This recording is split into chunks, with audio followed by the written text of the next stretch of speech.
Centuries-old Japan-Korea dispute something Russia and China can exploit. While Japan and South Korea may not agree on who owns a cluster of tiny, rocky islands off their coastlines, they do agree that Russian bombers shouldn't be flying above them. The remote Pacific outcrop, called, made headlines Tuesday following an alleged violation of the airspace above them by a Russian jet.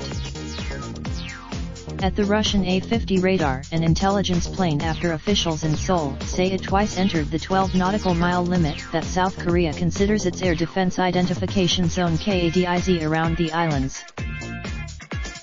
Moscow has furiously denied Seoul's account of the encounter, claiming that South Korean military jets recklessly intercepted two of its bombers during a first-of-its-kind military exercise with China over neutral waters. Two Chinese long-range bombers were flying with the Russians as part of a joint exercise, which Beijing said complied with international law.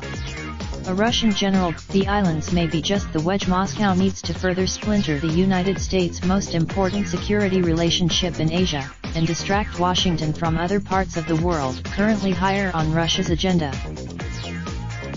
Like South Korea, Japan also scrambled fighter jets to intercept the Russian and Chinese warplanes. And like South Korea, as far as Japan is concerned, the islands belong to Japan. Therefore, the highly contentious incident comes as Washington is trying to bring together South Korea and Japan, its two closest Asian allies, as partners to push back against increasing Chinese influence in Asia, the Pacific, and beyond. It also comes as Japan and South Korea are embroiled including over materials to make memory chips for cell phones and a spat stemming from colonial-era reparations. Which takes us in a dispute which dates back centuries. A Japanese Ministry of Foreign Affairs primer on the islands claims they have been part of Japan since the 1600s, when ships were sent there to hunt sea lions and harvest abalone. Formal incorporation into Japan came in 1905, when the Japanese cabinet, seeing a burgeoning business in sea lions, made the islands part of Shimane Prefecture to license and tax the hunt.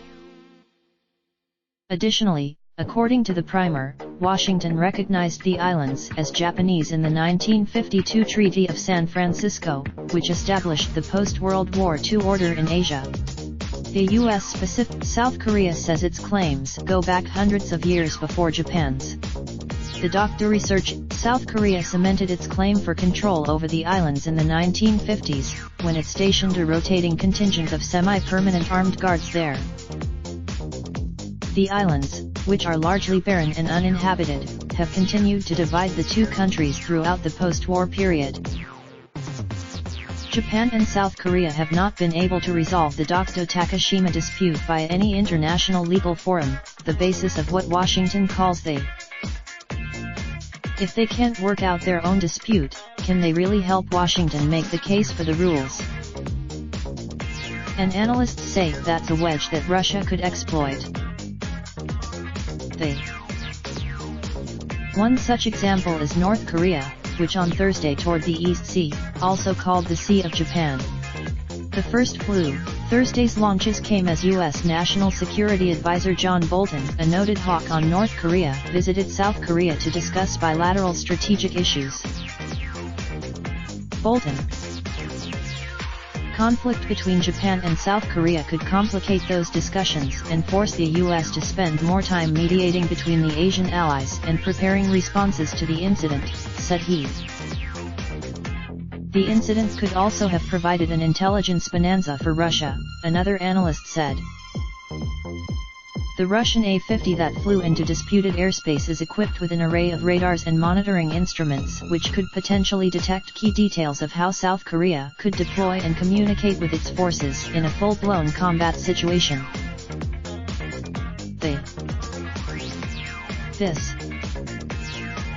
Other analysts point to another message to Washington from Tuesday's incident.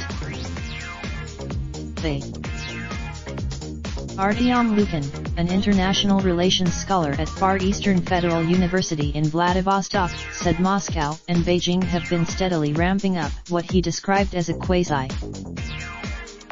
Lukin called the Russia-China mission bold.